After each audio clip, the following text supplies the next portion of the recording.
It's the 29th of May 2016. Welcome to episode 2 of RapBabble, the weekly hip-hop show. I'm Flux Rope. I'm here with Hussein. Good morning. And we're going to bring you the news and reviews of hip-hop on a weekly basis.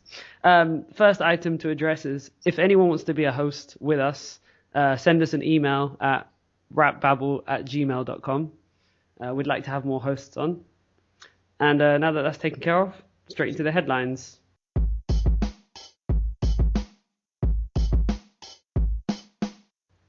So the first headline is, Lil Wayne says F Cash Money and Tyga disses them too. So the background to this is that Lil Wayne filed a $51 million lawsuit against Cash Money because they're not releasing his Carter 5 album. They owe him millions of dollars and they haven't paid Young Money for Drake. So he hasn't got Drake money yet.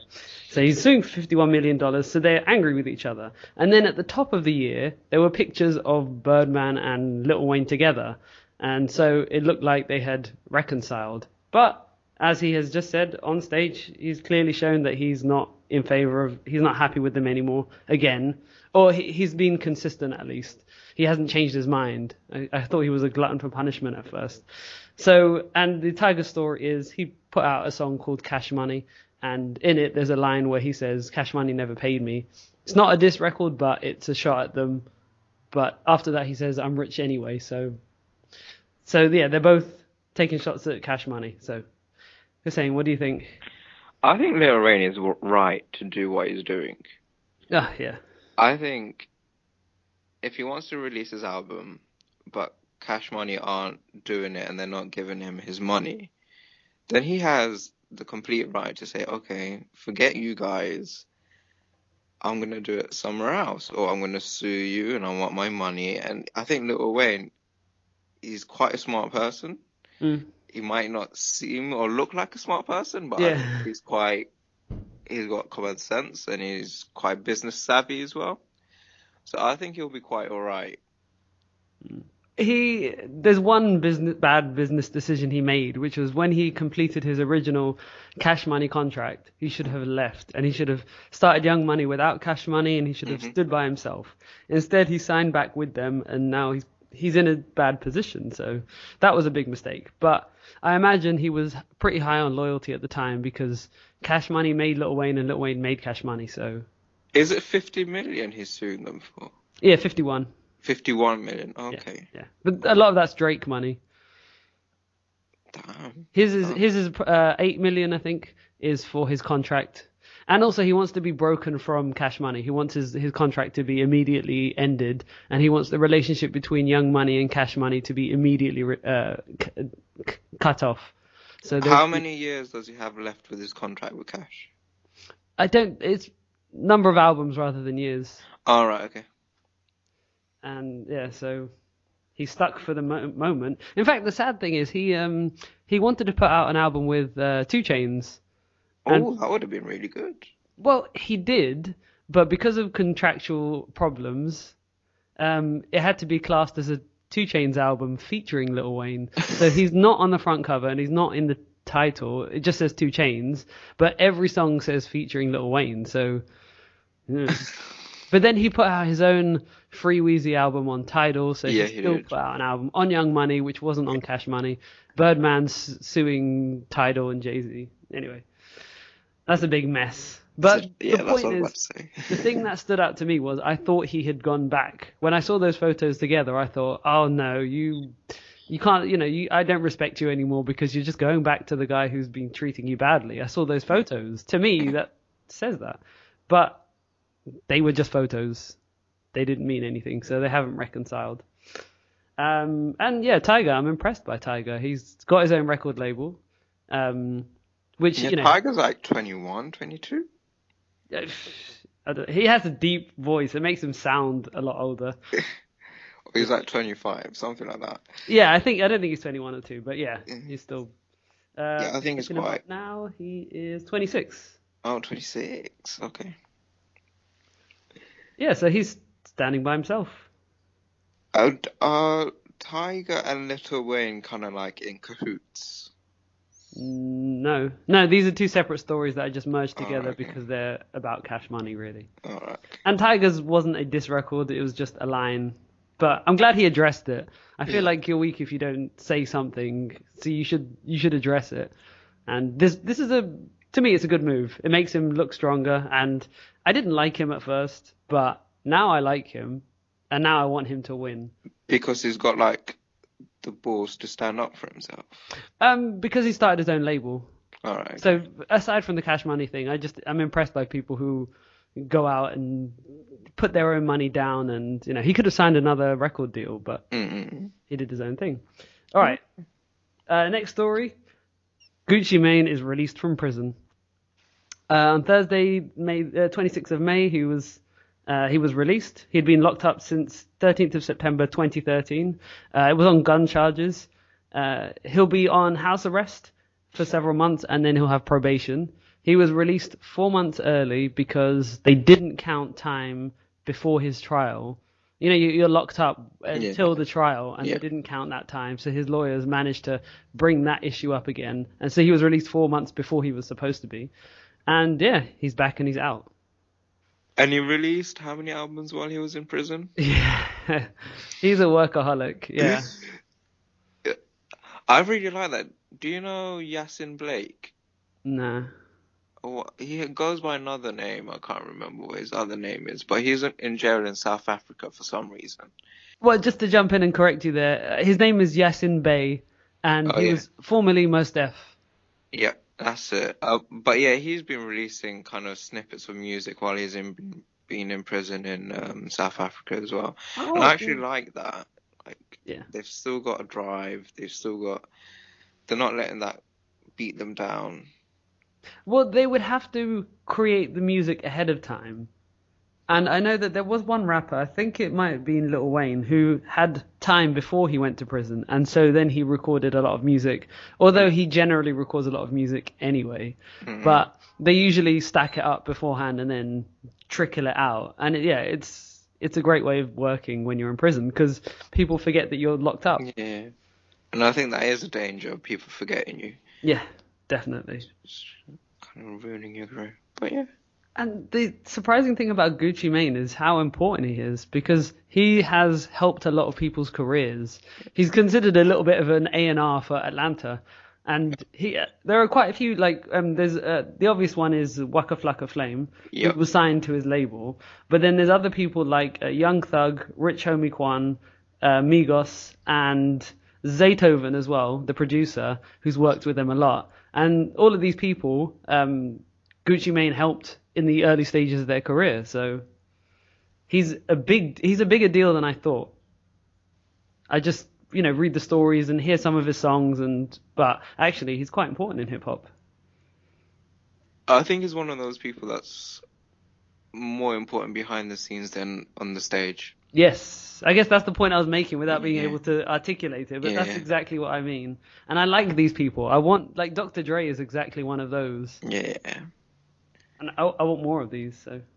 So now he's out. He might help another few people. Fingers crossed. Yeah. Okay, we have a bad story and then we have a good story. So I will start with the bad story, but the headline is Troy Ave is charged with attempted murder. The bigger story is that there was a hip hop concert, and someone was shot and killed, and violence has returned back to hip hop once more. So what happened was, it's hard to say what happened at the time. The reports are a little bit conflicting, but the results are very clear. One person was shot and killed, which is Troy Ave's bodyguard. 3 people were hit. Troy Ave with a bullet, but they survived. Troy Ave was hit in the leg with a bullet. And there's video footage of Troy Ave walking through the club with a gun and firing it. And now he's been charged by the NYPD with attempted murder, criminal possession of a weapon. So he's not in a good position. And this was at a T.I. concert? Yes, it was. T.I. hadn't hit the stage, so he wasn't involved. But yeah, it was a T.I. concert. I'm sad. And it's a bit scary. What? Hip hop was going through this really good phase where let's just make music to make us feel good. Yeah. And let's forget about all the guns and violence and all that kind of stuff. And Like, if you see, like, hip-hop music videos now, you don't see the violence that you used to see in the early 90s and 80s. It's all about dancing and feeling good and celebrating. And money. Yeah, and money, yeah. And it's all about celebrating blackness, to be true. Like, it's about, yeah, and we've taken a step back by this happening, and it's quite sad. Yeah. It's, Yeah, I mean, it feels like the 90s again. This happened not all the time, but it happened enough for it to be a thing. And yeah, I do feel like there's distance between. It's so different now, the way things are and the way things were. And a lot of that is down to like big economic reasons. And back in the day, the only people who could afford record deals were drug dealers. So then all rappers were drug dealers pretty much. Name any rapper from the 90s, they were all drug dealers. And so that's why there was a lot of violence associated with hip hop. But as time has changed, the internet came along, the costs went down. Now anyone can make a mixtape, and people are getting popular off that. And so now the drug dealer's not involved in it, and all the hood music, all the gangster people. Yeah, hood music is exactly what I was going for, yeah. It's not at the top anymore. It's a subgenre. Yeah. And actually, it's kind of been absorbed into trap music as well. Like the drug dealing side of it is in trap music now. Well, that's an interesting point. Yeah. Not so much the violence, though. The violence, a lot of that has reduced. The violence has reduced, but the hood music has kind of morphed itself into a different genre. Well, I'm saying even in trap music, there's not a huge amount of violence in it. Not like gangster rap of the 90s. Mm-mm. So that's surprising. I don't know where that's gone and why that's reduced, but it has reduced. So that's a good thing. But yeah, going back to this story, one of the bigger problems with this as well is the media are fanning flames. Some rappers are getting their names caught in this. Like, for instance, T.I. is one person who's, making an effort to try and distance himself from it, because sometimes they would, his name is in the headline and it shouldn't be in the headline. And another rapper had to come out and say, I had nothing to do with this, because there were reports that his camp and Troy Ave's camp were fighting, but he said, no, this has nothing to do with me. So, and it's just, the media saying this is what rap is about. That's kind of the impression that people are getting from the reporting. So that's why it's bad for hip hop. And someone died as well. Troy Ave's bodyguard. Yeah. Why would he shoot his own bodyguard? Well, no, that's not that. I suspect that the two are linked, but I doubt he shot his bodyguard. All right. Okay. Like, it could be I think they're connected though. All right. Okay. They must be connected. Yeah. And he got shot in the leg as well, which I doubt he did it himself. I doubt it. Like, the two are put so close to each other when people say he shot a gun and he got a bullet in the leg, but I strongly doubt he shot himself in the leg. But the sad thing another thing I'm sad about is that a rapper is now gonna have a very tough time. Essentially, reminds me of Bobby Shmurda. Mm-hmm. And he's in a terrible situation. He's not getting out for a while. They haven't even decided what's going to happen with Bobby Shmurda. But one of his people got almost 100 years. So it's not looking good. They got several counts. That's why. The years add up when you get several counts for several different charges. So, so Troy Ave, essentially, his career might be derailed, and he might have this problem for quite a long time. He might not be able to make music. He's ended his career effectively. Always risking ending his career. I have wondered that. Yeah, I know. And when you see the video, there is video footage of him walking upstairs, opening the door, walking through. One of his friends runs ahead, and then you just see him firing the shot, but it's not really in response to anything immediate. It's kind of, I don't want to call it calm, because he may have been really angry at the time, but it didn't seem, maybe he could have been shooting someone who was going for him, but he just looked very calm. He just, it wasn't in the middle of a tussle or anything. So that kind of surprised me. They walked out, took a few steps, and then took a shot. Yes, and that's damning as well, by the way. Having a video footage is pretty damning. It looks like CCTV footage, by the way. It doesn't look like someone recorded it on the All right, okay. because it was quick. So it's stationary. The video is quite high up, so I think it's CCTV footage. So after he took these shots in the club, what did he do? I don't know. Okay. I'm not sure. And yeah, did the police come straight away? I'm actually interested in like the minute details of the story, but what happened after that? Was he captured at the club at the time, or was he found later? Sometimes they turn themselves in as well. I find it surprising when I hear rappers turn themselves in, but their lawyers tell them, you're not going to escape unless you're going to go on the run for the rest of your life. You're gonna Like O.J. Simpson. Yeah. Did he do that? Oh well, O.J. Simpson, he ran for the first couple of weeks, and then he finally turned himself in. And then he got off. Yeah, he got off. And then he got arrested for robbery. Yeah. In like Miami or Florida or wherever. Okay, so bringing the story up, we have, bringing a good story up actually. Yeah. Chance the Rapper's free album gets into the charts. This is a very unlikely story. So the background for this is that Chance the Rapper, he's a lyrical rapper, he's an underground rapper, and he's turned down record deals. So he self-releases his music. He owns it all. He's totally independent, and he doesn't charge for it. He gives it away for free. Mm-hmm. So then that brings up the question, how does he make money from it, and how does he get into the charts? And he makes money from other avenues, touring and stuff like that. But the way he gets into the charts is he's given it to streaming. So the streaming companies, he's given his music to them. Apple Music, yeah. Yeah, and Spotify and those kinds. Yeah. And so they'll pay him for that firstly. Yeah. But the way that Nielsen, the company that records how many albums you sell, they changed the rules a couple of years ago to include streaming and digital downloads. And so now before they would count just how many albums you've sold, but now they count like if you buy 10 individual songs, or 10 people buy 10 songs from the same album, they'll count that as one album sold. So they had to find a formula to account for people who just buy individual songs and also streams. So 1,500 streams is one album sold. And that's how Chance got his free album, which is called Coloring Book. Yep. It's how he got it into the charts. So it's a good day for independent music. It's a good day for hip hop. He's a lyrical rapper. A gospel rapper. Yeah. So, yep. Is he a gospel rapper? Well, his music is a bit gospel-y, religious-y themes in Okay. Yeah. And he's on Ultralight Beam as well, which we'll get to later. Yeah. Have you listened to Coloring Book? No, I haven't. Okay, I have.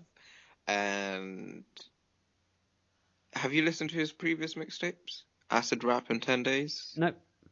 Okay, so if you listen to Acid Rap in 10 Days and you listen to Coloring Book, you can see the progression he is making throughout his career. Nice. You can see how he's stylistically changing throughout the years. And he's also, in Coloring Book, Chance the Rapper has a very wide vocal range. Yeah. And he explores that even further in Coloring Book, where at the beginning of the track, he's one type of voice, and then he morphs into another one, and he keeps going back and forth, and it adds a lot of variety to the tracks, and I really like that. The features were really good in Coloring Book. It had T-Pain, and I was like, oh, I really used to like T-Pain. He's trying to come back as well. I've seen a single of his. Yeah. Yeah. The intro is one of the best intros ever. It's called All We Got. It's got Kanye West, but he's very auto-tuned out. But like the drums and the synths and everything is just very upbeat, high tempo, and lots of energy. And I really liked it. And that energy is carried throughout the whole mixtape. Did you say 150,000 streams is one album sale? No, 1,500. Oh, so if 1,500 people stream that album, it's considered one album sale? Yes. So he racked up 57 million. And that equates to 38,000 albums. All right, so if I stream the album from start to finish, that counts as one stream? No. They'll count each song. I think okay. each stream is each song. Oh, okay. Yeah. So then it's like 100 per. If it's 15 tracks on the album, that would be 100 songs. That's 100 times for each song. Oh, right. Okay, no, that makes sense. I'm glad they included that. They need to include streaming because Yeah. it's how people listen to music. Yeah. So what are your thoughts on Chance the Rapper just releasing his music freely and making it available to everyone, basically? This is what I want music Do you to think be. it's a sustainable business model? Yes, I think it is because that's how I want music to be. I want it to be free because it's art, and I like the idea of giving it away for free. Really, I don't mind if people. I don't want to take away people's opportunity to charge for it. So I'm not. I don't agree with. There's a political party in Sweden, I think, who want to just have no laws on music and just let everyone. They're like something like a piracy party who would just want to make it legal. Okay. And I guess you need to make money. If you want to make money off it, you should be able to. But I like the idea of giving away it for free, and it makes sense now because there's so much piracy anyway that people don't make a lot of money off albums. They make it off touring and off merchandise. So times have changed. So you might as well go all the way and just give it away for free. Like I think in the future you're gonna have a very small number of artists actually selling albums, and the majority are going to be mixtapes, which is kind of the situation now. When you think about rappers who are in the charts, they're the minority of hip hop now. Yeah. They're like the upper elite. They're like the Yeah. upper class. Chance the Rapper did a really good interview with Zayn Malik from Beats One. No, Zane Lowe. Zayn Lowe, that's it. I don't know where that name came from. One Direction, that's where it came from. That's it. Yeah, Zayn Lowe, he kind of decomposes all the tracks in the album and kind of goes through the creative process of creating the album and where he got his inspiration from. It's about an hour-long interview and it's really quite good. I want that to be part of the future of music as well. And even we might be able to do something like that as well. But I heard Beyonce's Lemonade on BBC Radio 1, and they did exactly this. They'd play about 3 tracks in a row, and then they'd have people commenting on it. And it enhances the experience a lot because there's so much I miss that I want someone to explain it to me. And I go online and look for videos reviewing albums as well.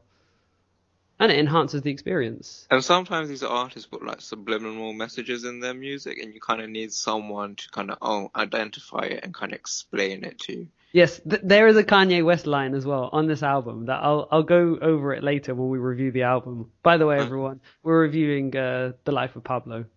There's a line which I only picked up like yesterday because I was listening to the album to review. Oh, yeah. So yeah, I'll go over that later, but he has a clever line. And those kinds of lines are picked up by reviewers. I don't listen to albums deeply sometimes I listen to them when I'm just walking to work or or I'm doing other things on the internet. So yeah, it's something you should do, like you should focus on if you want to really enjoy the experience. When a new album gets released, I listen to it like in the background, so when I'm at work or doing things at home. Yeah. But then I re-listen to it where I'm just want to focus on the actual music. Yeah, good. Yes. And Chance the Rapper is someone I want to like.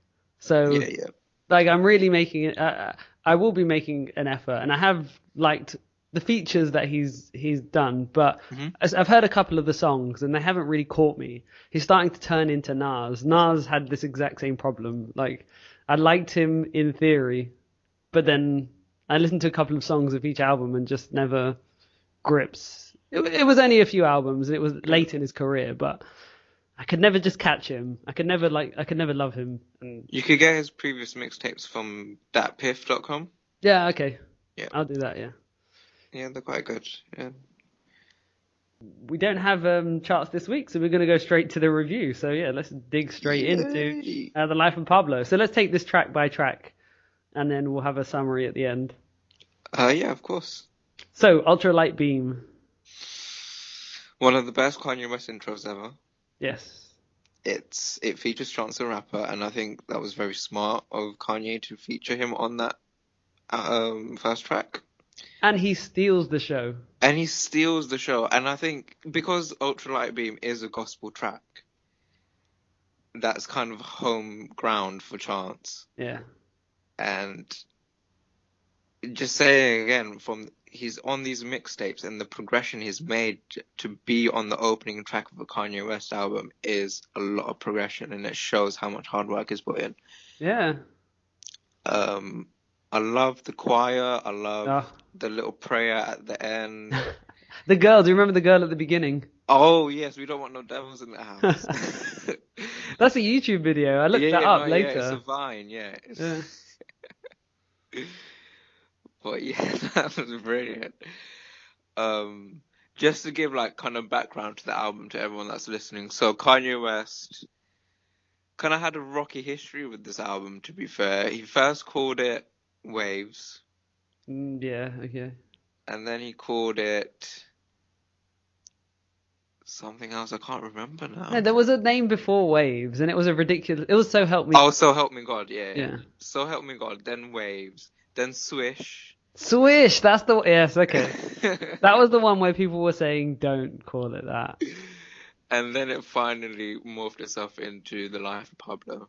And he debuted the album at his Madison Square Garden fashion show in like late February, early March time. And I listened, so they live streamed that event on Tidal, and I watched it. And the production was off, and the tracks weren't that good. But then he released the album properly a week later on Tidal. And then in late March, early April, I think, he kind of did an updated version of the album, which everyone is now listening to. And I think that is our standard version from now on for The Life of Pablo. But yeah, that's just kind of a brief history of The Life of Pablo. It had several iterations in terms of which tracks were included. Yeah. There was a mention by Chance the Rapper that, I've made Kanye hold off on putting the album out because there's this one song, Waves, that needs to be heard. Yep. And I think that's quite true, actually. Waves is quite a good song. It has too much light-skinned Chris Brown on it, but I'm not a big Chris Brown fan. But yeah, it's quite a good track. Yeah. So yeah, it bothered me how much it was not very professional, the rollout of the album. I was waiting on the day when it came out. I was waiting for the day, and the date never came. Like the date he said the album didn't come out then, and I'm not on Tidal, so I was waiting. And the worst thing is when someone says it's coming, but they don't tell you when, and it's supposed to be there already. Yeah. Like at least if I had a date, if you pushed it back a week, I would have said, okay, I'm waiting a week. Yeah. And then the number of tracks changed. It was really short at first. It was really short, like 10 or 12. Yeah, and then it doubled in size to 20.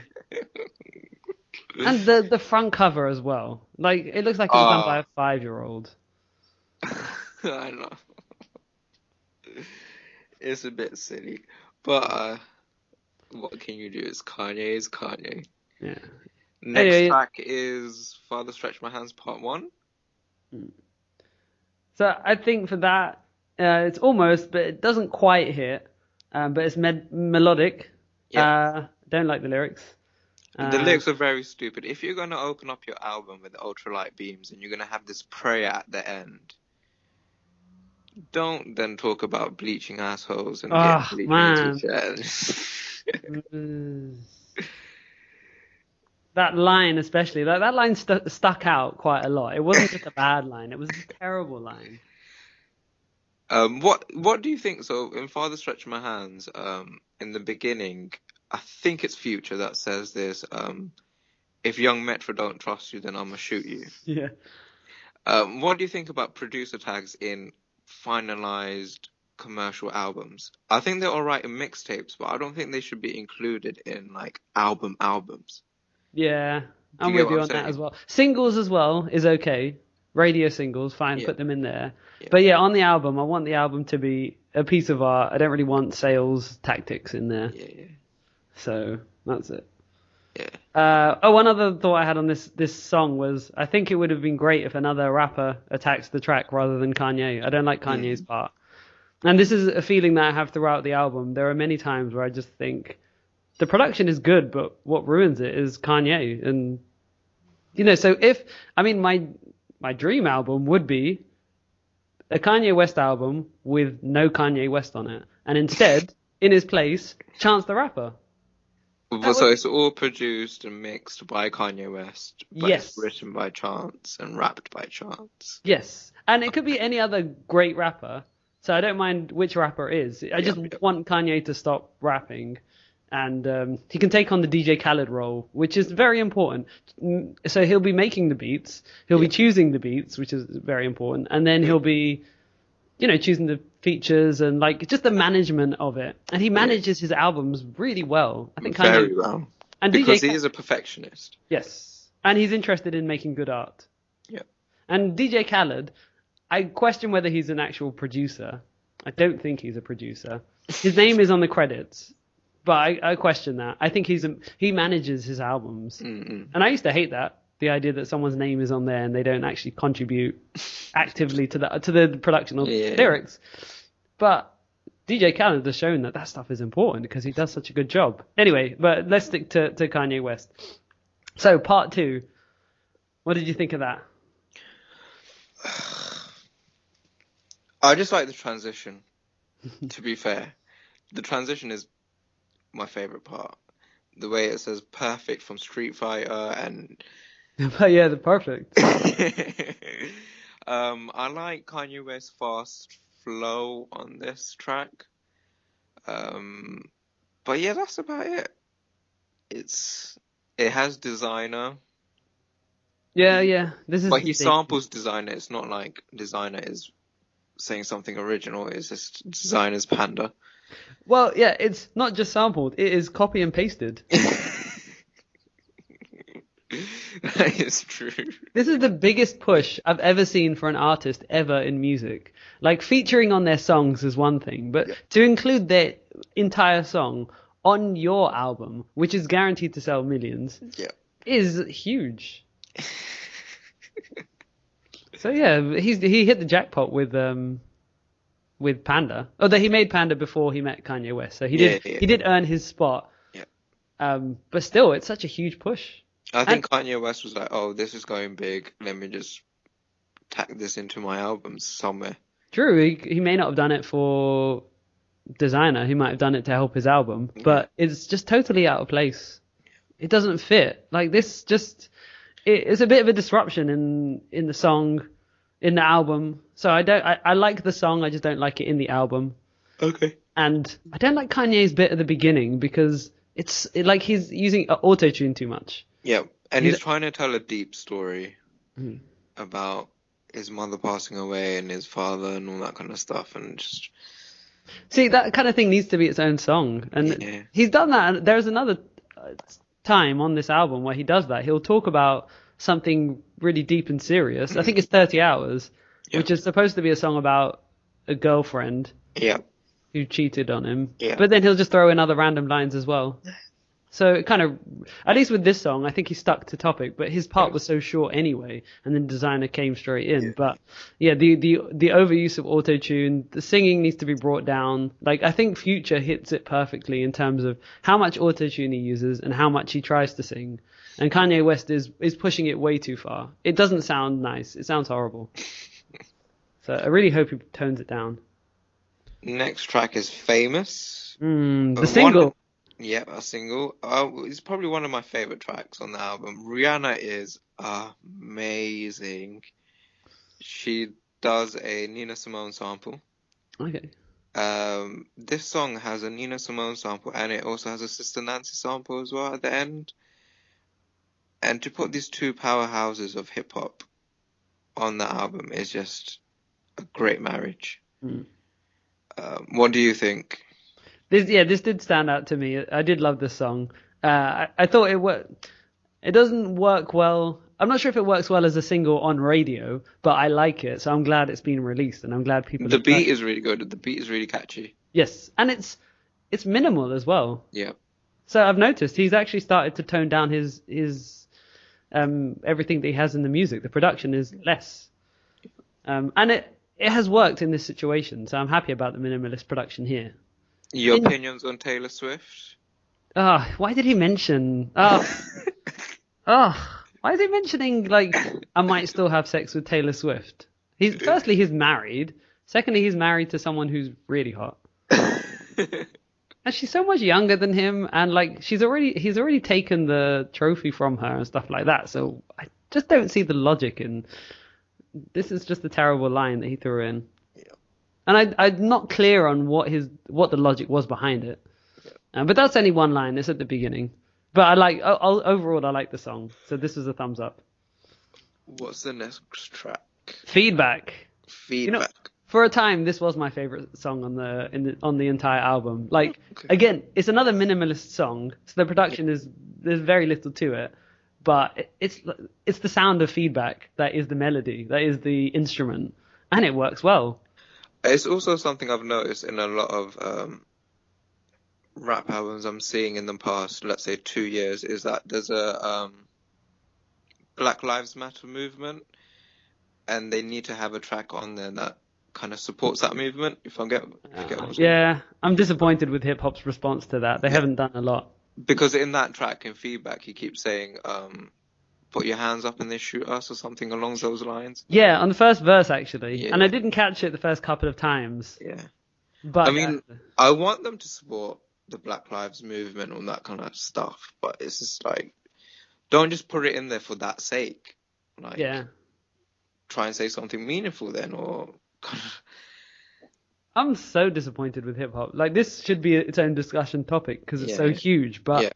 I'm really disappointed that they haven't really done much. I feel like rap was in the perfect position, and this could have been like, remember, well, not remember, but there was F the Police by NWA. Yep. So I don't really want to advocate violence towards the police, but there should have been a song that was more than just music, that was powerful, that galvanized people.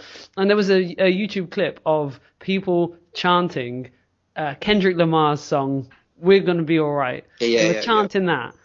And that just shows you the power of music. And there was an opportunity, and it has been missed. And they can still do it, but people have done stuff here and there. I think J. Cole attended some of the protests. It was good to see him on the ground with them.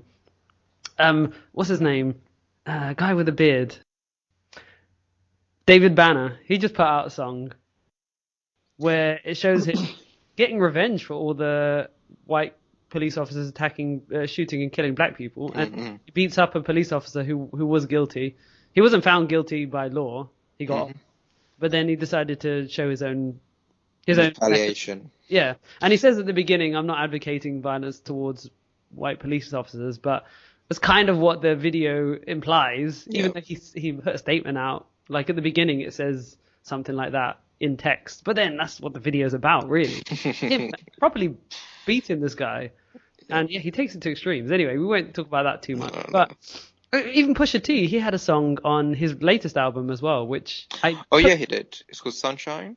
Yeah. See, again, that's another one that it wasn't. They kind of need to make it a bit clearer what they're talking about sometimes. Yeah, it misses the mark. When it's not the chorus, or when it's not obvious, then you kind of miss it. But I went back and listened to it, and then I heard it, and I was impressed. And this is really subdued. Like, I want this to be pushed. I want an album. I want a compilation album of all the people doing songs about this, and I want rappers to do them. And I used to be a big G Unit fan, and I still follow what they do. And they did have a song, an angry song, which was kind of like the F the Police song, really, because they were actually advocating violence. But I'm glad someone put something out that was angry and that was about this issue. And it was Young Buck and Kid, and they were angry, and it was good. Well, Kendrick Lamar's To Pimp a Butterfly is kind of like what you're looking for. Okay. Have you listened to Pimp a Butterfly? I have, but it went over my head, so... Oh, okay. But, like, no, he's got albums on there, like... he's got tracks on there, like, The Blacker the Berry, where he's very angry, and he's very, like, "Oh, you people think I'm you're racist, and all that kind of... You hate me, and all that kind of stuff." But it's a wonderful, wonderful album. It's just... It goes through a lot of emotions. It goes through his depression, his suicide attempt, and everything. And it's just... I think you should give it another listen. Okay. I think you should definitely give it another listen. Yeah. See, that's why I need the review and some guidance through the album. So if I can find that, I might check out Rap Genius as well. They probably have quite. And they're quite good as well. Yeah. But that and the music on that is really good. Like I listened to the music behind it and the instruments. He made an effort to make good art. Yeah. So I was impressed by it, definitely. Okay, so that was Feedback. Yep. See, and the song is there's a Black Lives Matter sort of issue on that song, but it's not. Yeah. It's not the right place. Like, this is a sad topic, and it's either a sad or an angry topic, and it's quite a fast-paced song. It's not an angry song, so there's a total mismatch between the music, the sound of the music, and the topic that he's talking about. But he doesn't talk about it for the whole song, so I guess it doesn't matter ultimately. Next song, Lowlights. Well, it's more of an interlude, but yeah, it's basically a woman praising God. It was good for what it was. I'm just Yeah. not sure why it's here. Like, it's a Kanye-less part. So I don't really want... it makes it kind of like a compilation album. So it was lovely by itself. And it's kind of like the Designer part. You know, it was good, but...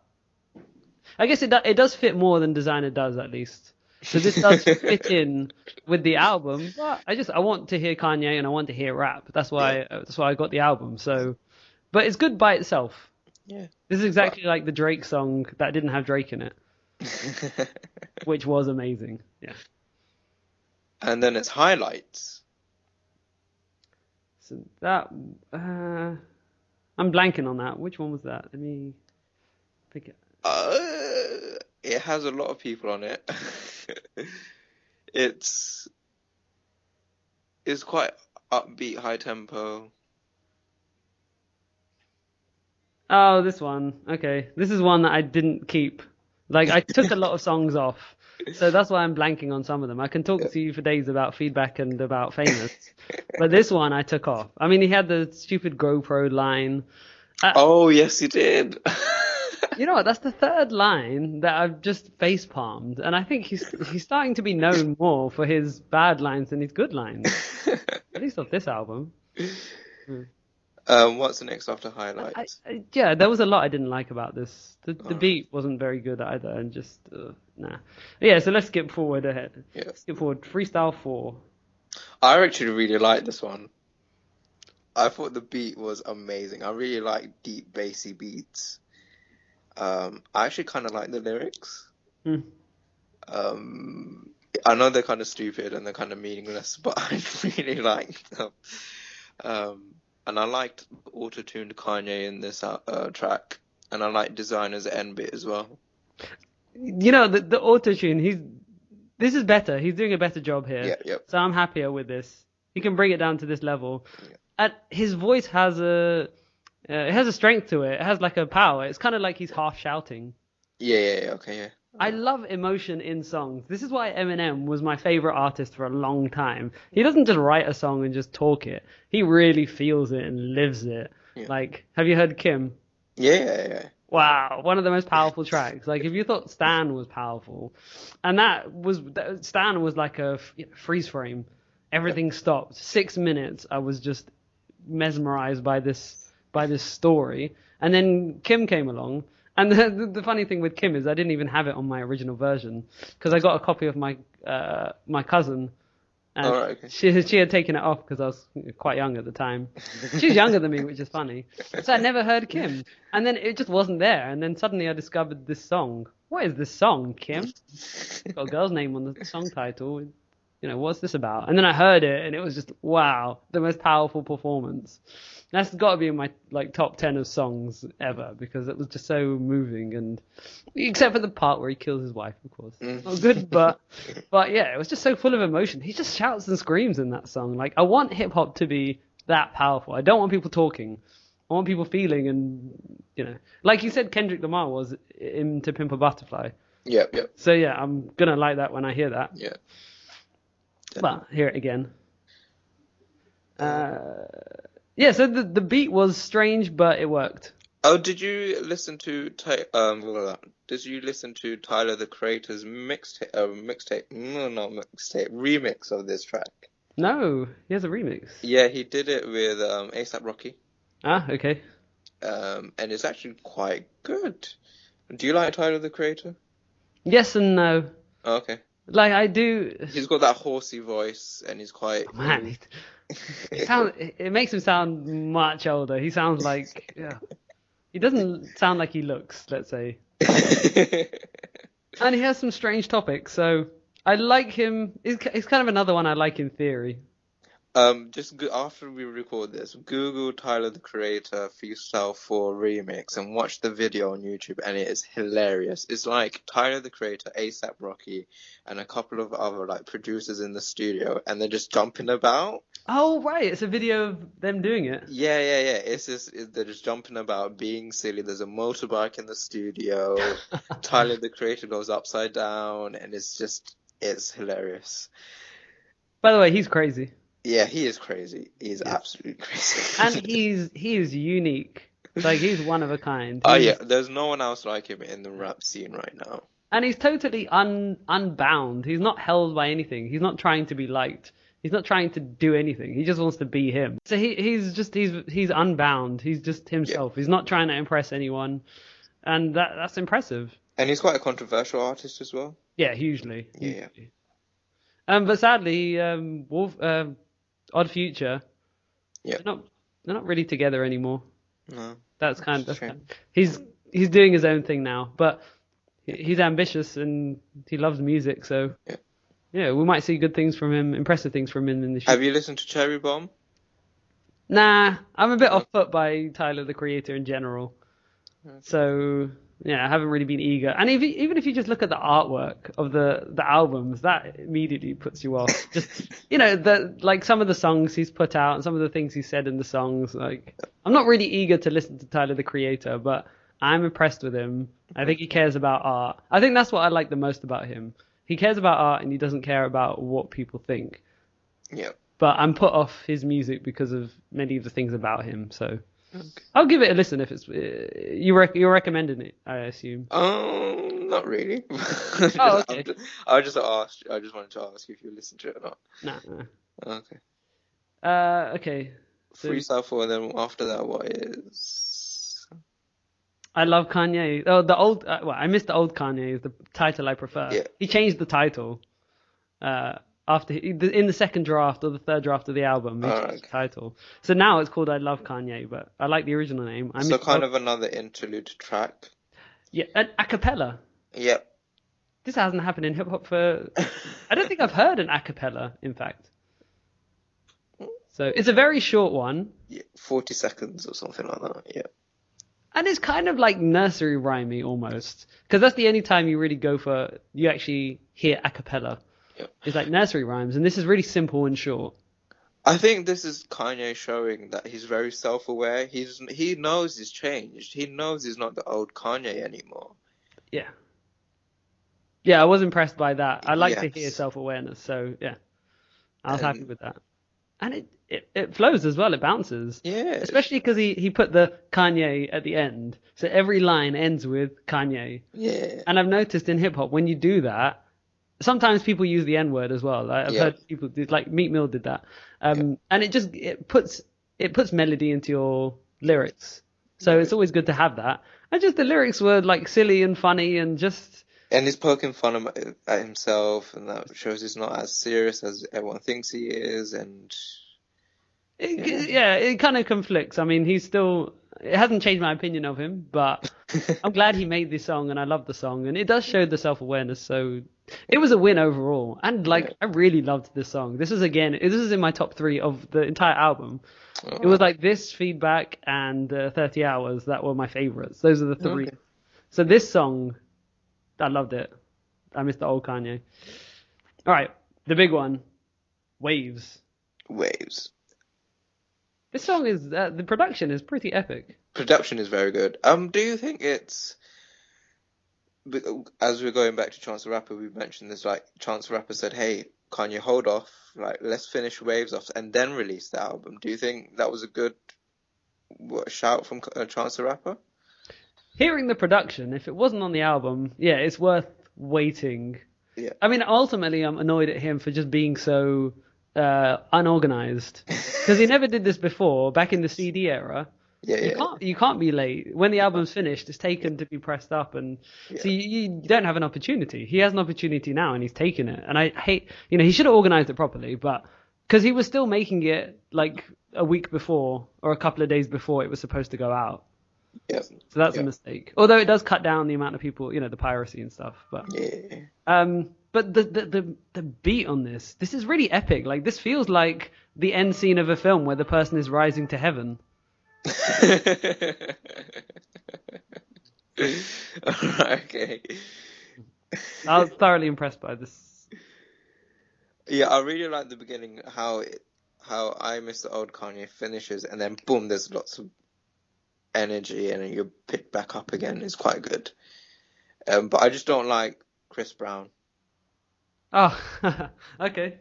Oh man, I think he does everything well. I'm so surprised by Chris Brown and how he just slays everything. Yeah. And yeah, I like his voice. And I haven't heard him with Kanye West as well. It was a bit of a surprise. Yeah. Have they had a song together? Not that I recall. I don't think they've had a Kanye song. They might have had a Chris Brown song, but I can't think of one. No, I can't think of one. But he hasn't had a Kanye. It hasn't been a Kanye song. He's never been featured on a Kanye album. That's Yeah, exactly. Yeah. Yeah, so it was worth holding back for waves. Yeah. I would say so. FML with Fuck The My Weeknd. Life? Yep. Do you like The Weeknd?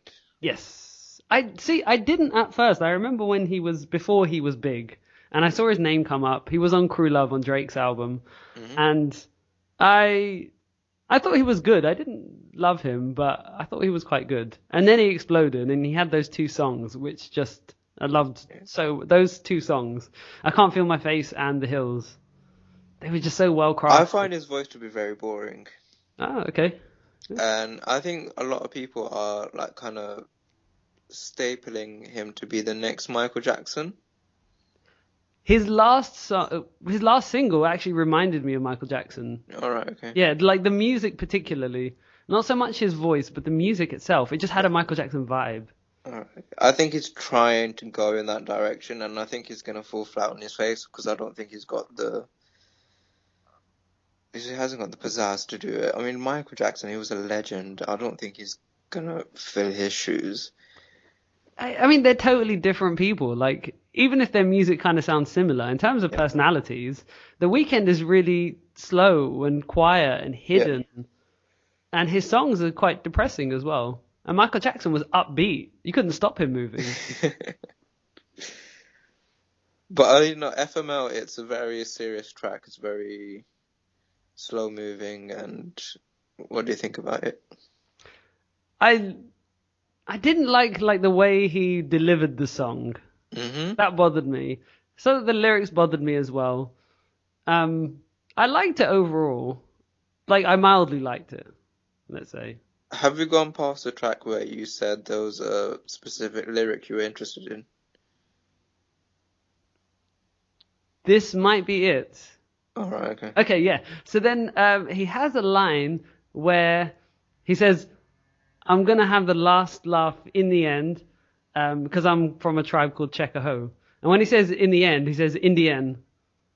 And that sounds like Indian and tribe Indian. And that was just that, like, I didn't catch that until just yesterday. Oh, wow. I'm going to have the last laugh Indian because I'm from a tribe called Checkahoe.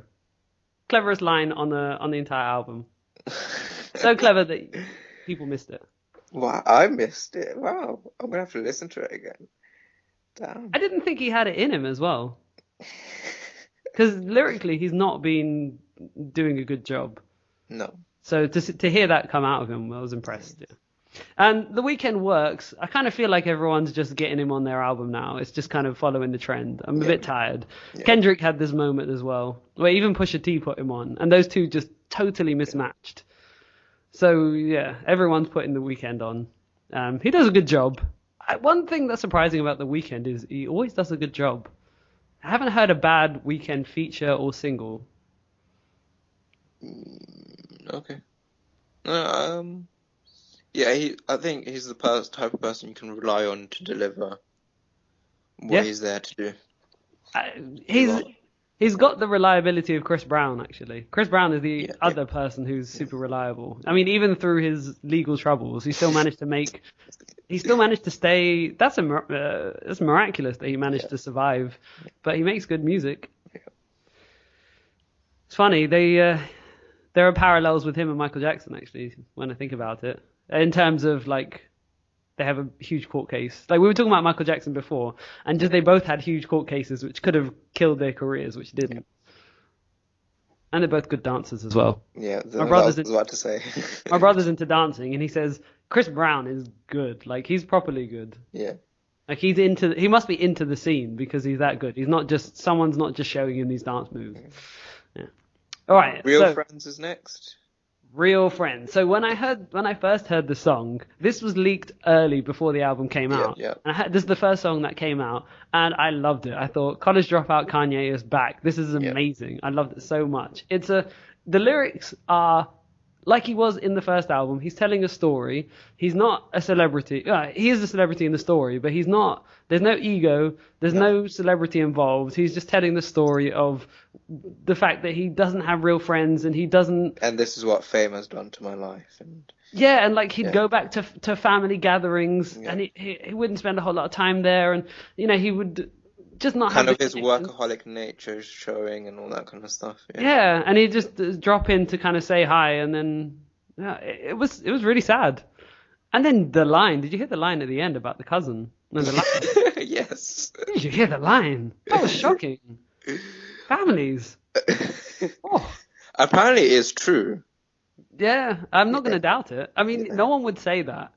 There's no logic in saying it without it. Apparently it was a laptop that contained a sex tape of him and Kim Kardashian. And then his cousin stole it. And then the cousin made a Twitter account called Kanye's Laptop. Yeah.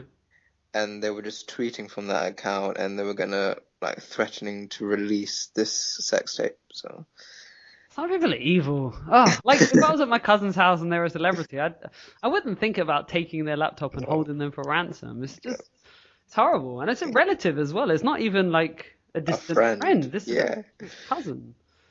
250 blood. God. So Real Friends, I thoroughly loved it. But one of the problems that this track has is the production is good, but it sounds really low quality. This sounds like the third track he ever made, something like that. It feels like he made it in his bedroom and it hasn't been cleaned. Like it's really poor quality. But do you think that was done on purpose, though? Yes, slightly yes. I don't understand why someone would do that, but he couldn't have made a bad quality track by accident. No. I think he done it on purpose. I think he did it on purpose. Yeah. But this song had heart. Yes. And when I heard this song, he put out 3 songs before he put out the album, and I thought, wow, we're going to get a really lyrical, really old type Kanye. And then I heard the album and I was totally disappointed, so I was really sent down the wrong track. But this song, at least it's a throwback. I'm glad I got one.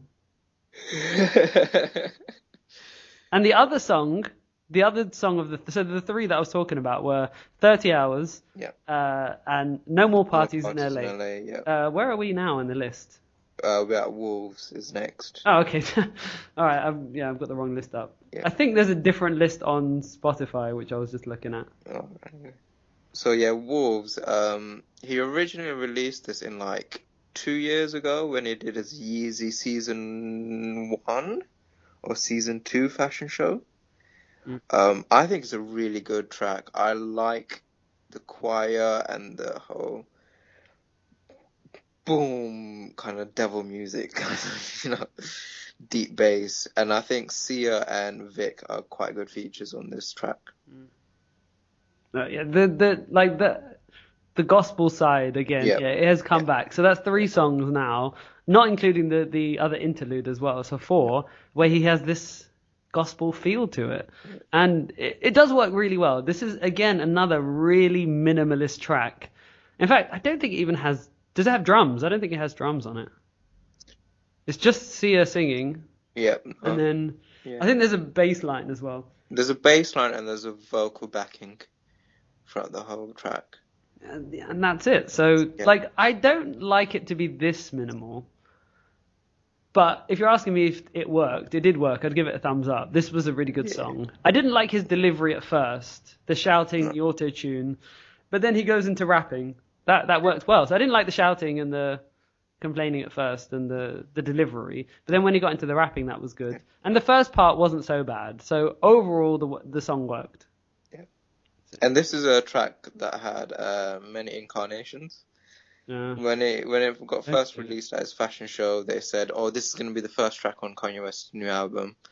Now it's like the last track.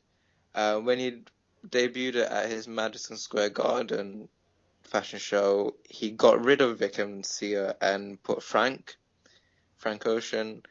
And then in the second release of the album, he got rid of Frank, and Frank now has his own verse and his own track. And he put back Vic and Sia, and he added in his rap verse.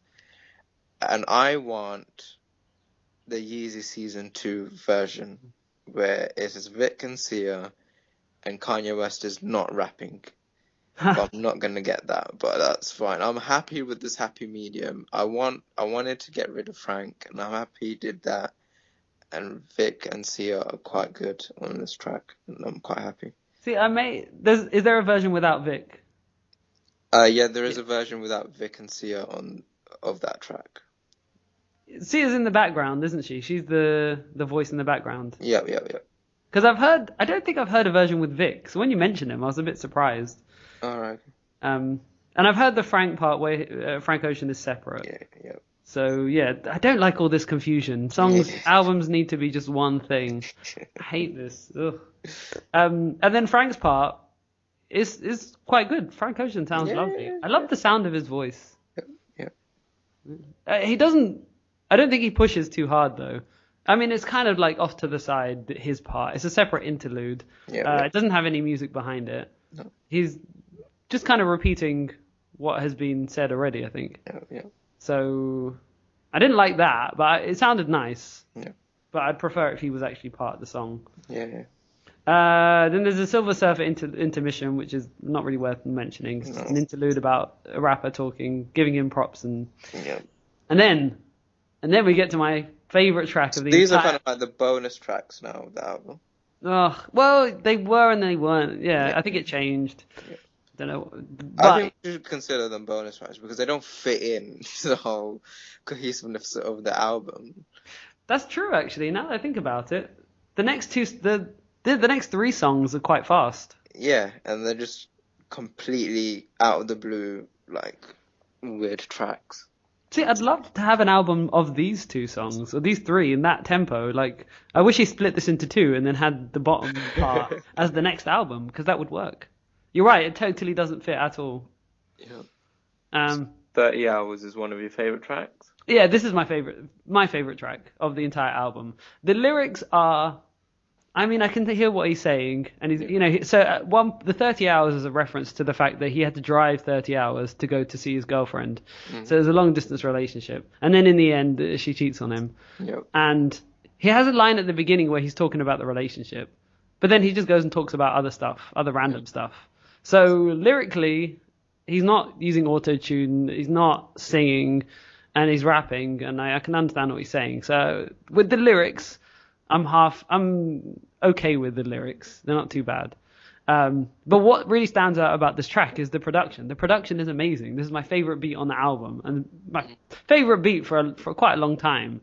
Especially the little hi-hats. Yep. And the sample in the background as well. Yep.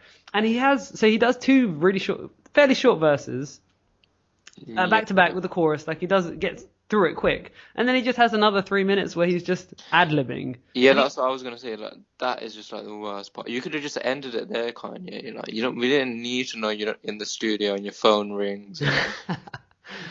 This is so unprofessional. I don't know what's happening. It feels like he's going backwards. He's devolving. But the thing that saves that song is the production is so good. I'm just happy to carry on listening to it. Just let it go on. Let it play. The lyrics are gone fine, but the lyrics weren't that great anyway. They were okay, but they're so in love with the production. I'm happy to hear it. And then Andre 3000 comes on, and he just adds this little bit. He just repeats the line that's already being said by someone else. But his voice sounds so good, and it's so subtle. So his part, I love his part.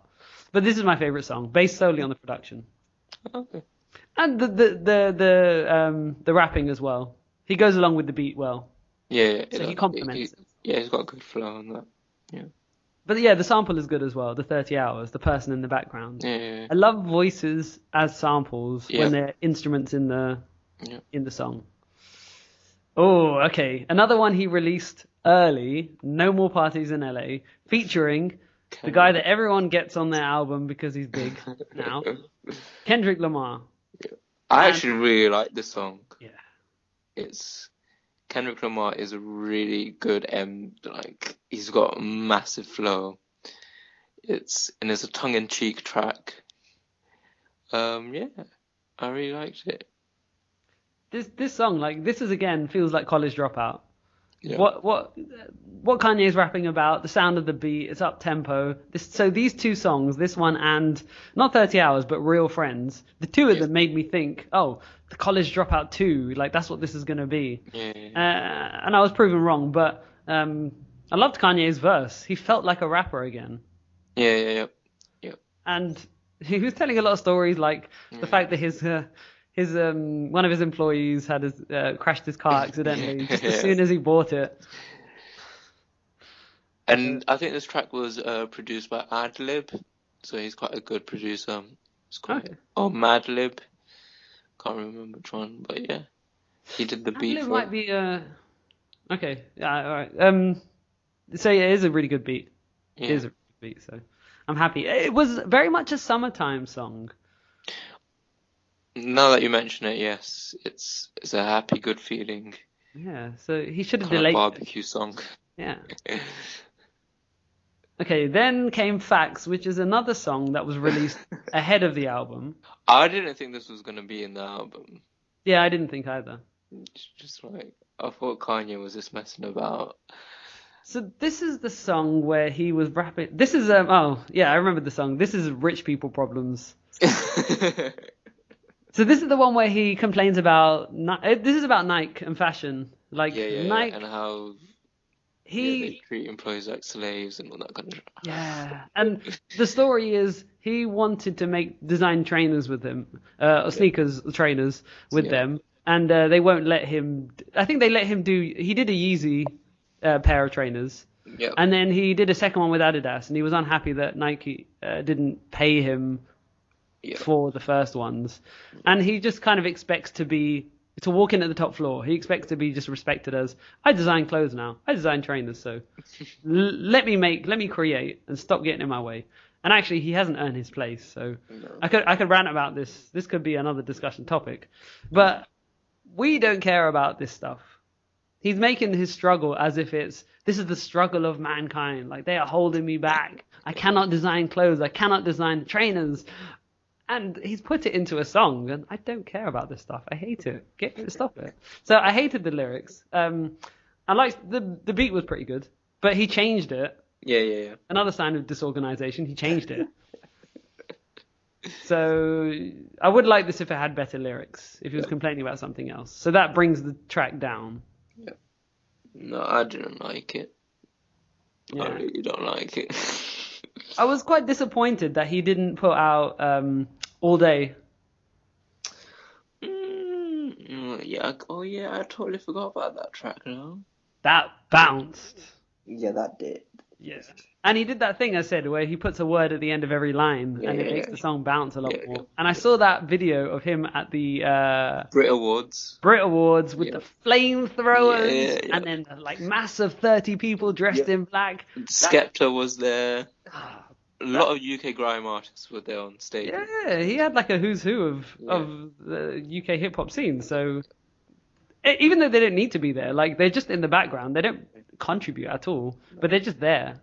And it's good that he put them all up there, and it's a powerful video. The lyrics, there's not much there really. He talks about All Day. Yeah. Yeah. It sounds like we're reviewing the song now, so you might. But yeah, I mean, he mentions money and stuff like that, and it's just they're kind of loose lines. He's not really telling any story. It's kind of loose lines, a bit showing off. And that song was helped by Paul McCartney. Yes. He did the kind of beat for it, and I think it's quite a good beat. And he did the whistling bit at the end of it, which is Yeah, it gets weird at the end. It's alright, but I don't understand why he does this. He's done this a couple of times where the last part will just be quite different. Yeah. And then it'll be like a moan or a shout. It sounds quite unpleasant. All right, yeah, okay, get you. Travis Scott kind of does the same thing where he kind of merges two songs onto one track. Nah, I don't want this. I just want one song. And especially when the second one is not very good. So far, of all the times that this has happened, Kanye's done it a couple of times. I've never really liked the second part. I just don't even bother. But there was one time on a Justin Timberlake album, the second one, Future Sex Love Sounds, where the second half was amazing. It wasn't a proper song, but I thought it should have just been split off into its own song. It was really great. But Kanye's always missed it. I've never had a second half that I actually liked. And they've never been proper songs anyway. There's one on Yeezus, I remember. Oh no, there's one on 808s as well, where he's complaining about a girlfriend. Something about stupid LA girls. And then, yeah. And that goes on for ages. And then there's one on Yeezus as well. I don't remember what he says, but I just remember this doesn't need to be here. The final track, Fade. Yeah, so I originally took this off the album when I got the album. So I haven't heard it too many times, but it started coming on the radio. Oh, okay. And I've actually had a change of heart. This is pretty decent. It's a good piece of work. It's some good art. Like he's done a good job. I didn't like it at first, but the sample has grown on me. I like it. And the best part of it, Post Malone. Yes. So I didn't really know who this guy was before, and he kind of, the way he looks, like it's just like the plaits, white guy with these kind of plaits, like yeah. The look kind of put me off. But I heard his music before I saw him anyway, so that's irrelevant. But when I heard White Iverson, I just thought this guy is doing what is in the trend, which is Future's type of singing, rapping, auto-tune. But he's just so smooth. Post Malone is so smooth when he does it. Yeah. And he takes it to a higher level than Future does, because Future is kind of talking when he does it. But Post Malone he's putting more vocals into it. He's singing a bit more. And he just sounds like the smoothest thing. It's amazing. And then he comes on this track and he just destroys it. He sounds so good on this. He's done a great job. So I like this song. Like the Post Malone part, the beat, the sample, the person singing in the background. It's all good. I agree with everything. I like the beat change towards the end. Yeah, so all of it, yeah, I'm happy with it. Are you still there? Yeah, I'm still here. Yeah, so I wish I kept it on. I'm gonna have to bring it back now and bring it onto the main album that I have, but it was a good one. So let's overall thoughts. Overall thoughts, I thought it's a very messy album. Oh, hugely. Like messy in multiple ways. Messy release, messy marketing, messy tracks, and yeah, it's not the best Kanye album. No.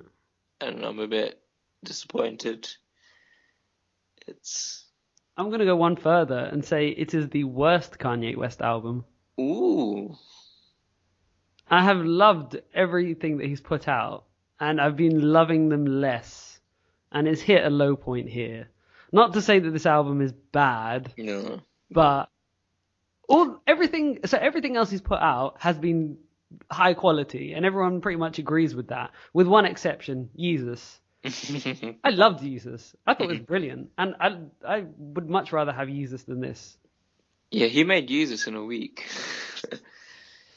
I mean, lyrically, you can tell. Like, lyrically, he's just been going down. He's been getting worse. So, but production, like, it was consistent. It had a sound. He had one sound on that album. Yep. This one, he's a bit all over the place. It's kind of, I guess now that he's taken out the faster songs, and you mentioned the gospel theme, and like, I can hear how it has more of a sound to it, but well, it's not as cohesive as his other albums. His other albums would be more cohesive in sound. Yeah, if you're going to compare this album to his whole body of work, then yeah, it does stick out like a sore thumb for being the worst.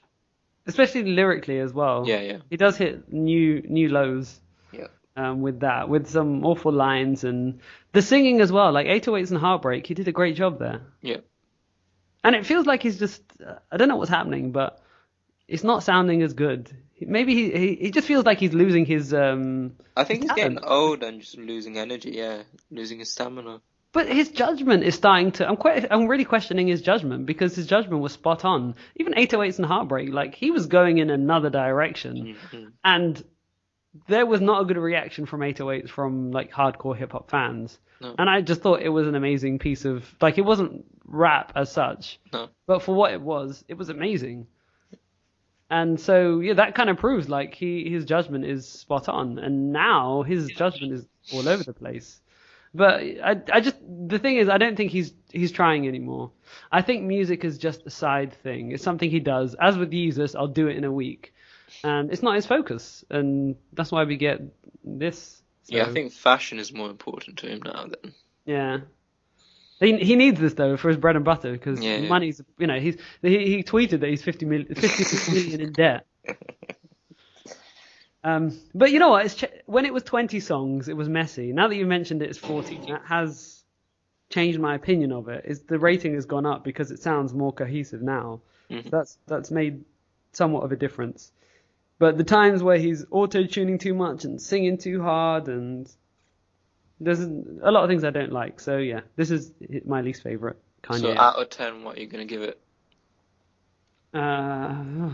It's difficult now. It's difficult because there were 20 tracks. I will give this a 7.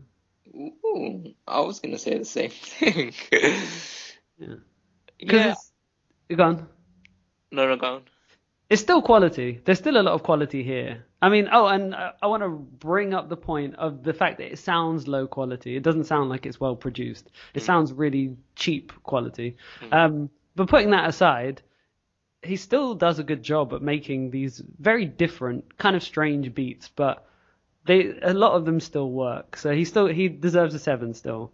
More for the beats than the lyrics.